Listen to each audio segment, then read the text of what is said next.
Saudari-saudaraku yang terkasih, sekarang ini kita berada di dalam situasi yang tidak seperti kita harapkan. Kita tidak pernah berpikir bahwa tiba-tiba wabah virus corona 19 merebak begitu cepat, bukan hanya di Indonesia tetapi di seluruh dunia. Sesuatu yang tidak kita duga dan mengejutkan, dan tentu saja membuat kehidupan kita menjadi dalam arti tertentu tidak seperti biasanya, tidak normal. Sudah 3 bulan kita menjalani situasi seperti itu. Semua pihak berpikir, pemerintah berpikir, para ahli kesehatan berpikir, masyarakat berpikir, keluarga berpikir, semua berpikir, apakah kita akan berada terus di dalam situasi seperti ini? Dan jawabannya tentu jelas, tidak. Oleh karena itu, sejauh dapat saya tangkap, sekarang ini berbagai macam pihak berbicara mengenai keadaan normal yang baru. Artinya apa? Sejauh saya tangkap juga, bagaimana kita berusaha hidup di tengah-tengah situasi seperti ini dengan berusaha menjalani kehidupan kita di dalam wilayah kehidupan yang bermacam-macam itu sejauh mungkin normal. Nah, tentu saja karena keadaannya sendiri tidak biasa, yang namanya normal, yang baru, itu harus kita sesuaikan. Kita mesti menyesuaikan cara kita berpikir, cara kita berperilaku, dari hal yang besar sampai yang kecil, supaya di dalam situasi khususnya wabah virus corona 19 ini, hidup bisa berjalan lagi dengan baik, optimal, tidak mungkin maksimal, karena memang keadaan tidak memungkinkan. Oleh karena itu, wilayah-wilayah kehidupan manusia mesti menyesuaikan diri.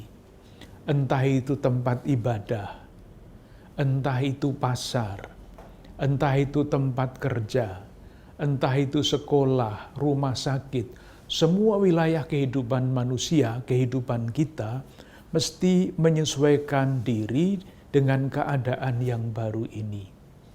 Ini tidak mungkin terjadi kalau tidak ada kerjasama yang baik. Satu, ini tidak mungkin terjadi kalau tidak ada disiplin untuk menjaga kehidupan bersama supaya tetap nyaman, supaya tetap aman untuk seluruh warga masyarakat. Pasti hal-hal teknis harus dibicarakan secara teknis pula, dan dirumuskan di dalam petunjuk-petunjuk yang jelas harus diikuti. Karena kalau tidak, nanti wabah ini tidak akan pernah dapat diatasi dengan sebaik-baiknya.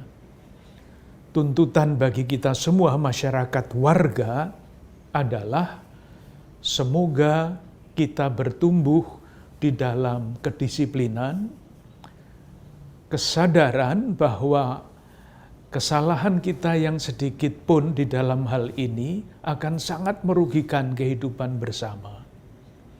Dan keutamaan yang saya kira harus tumbuh dan tidak mungkin tidak adalah bahwa kita ini mesti menjaga kebaikan bersama.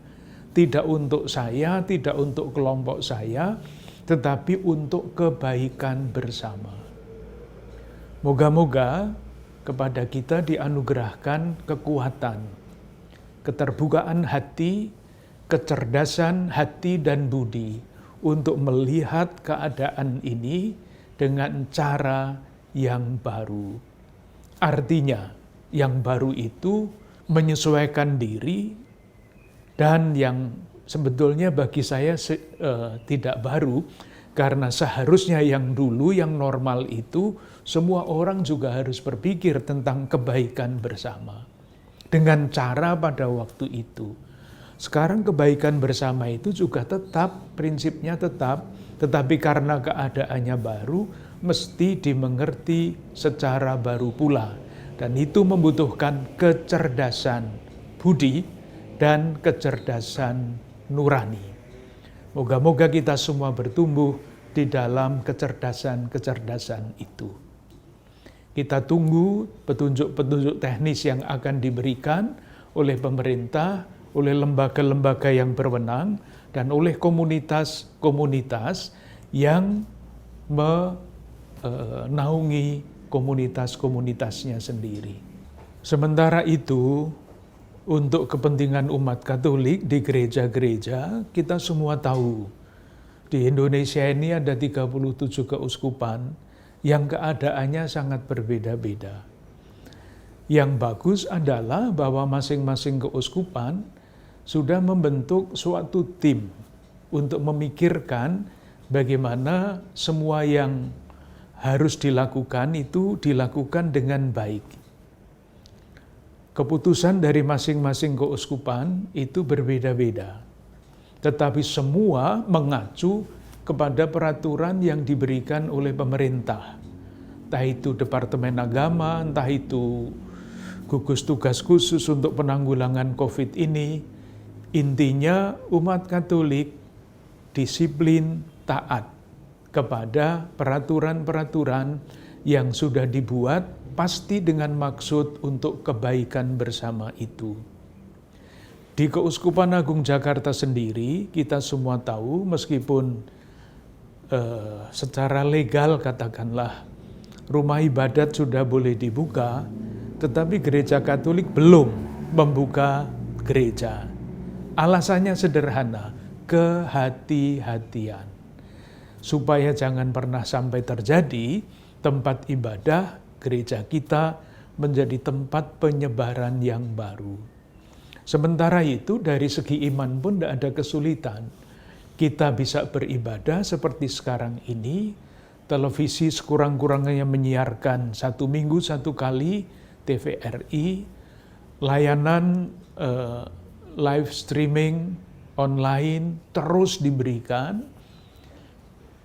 Komuni batin itu bukan seolah-olah menerima Kristus, bukan. Seolah-olahnya sudah dicoret. Kita sungguh-sungguh menerima kehadiran Tuhan secara rohani. Banyak hal yang pelayanan-pelayanan yang memang belum bisa diberikan, tetapi kita percaya pelayanan fisik memang belum bisa diberikan, tetapi batin kita itu selalu ada di dekat Tuhan. Dan itulah yang paling penting. Kita terus berdoa, semoga wabah ini cepat dapat diatasi. Kita berdoa, semoga di tengah-tengah keadaan seperti ini, kita bertanya, Tuhan itu sebetulnya menghendaki apa dari kita? Sehingga saya bayangkan nanti ketika wabah ini sudah lewat, ada macam-macam kebaruan yang bisa muncul justru pada masa yang khusus ini.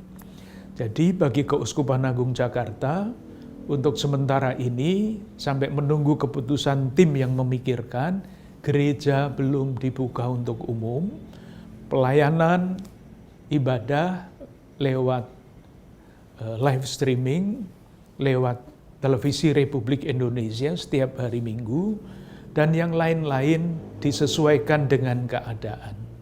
Kita tetap tenang, kita tetap mencoba untuk menemukan kehendak Tuhan di tengah keterbatasan-keterbatasan ini.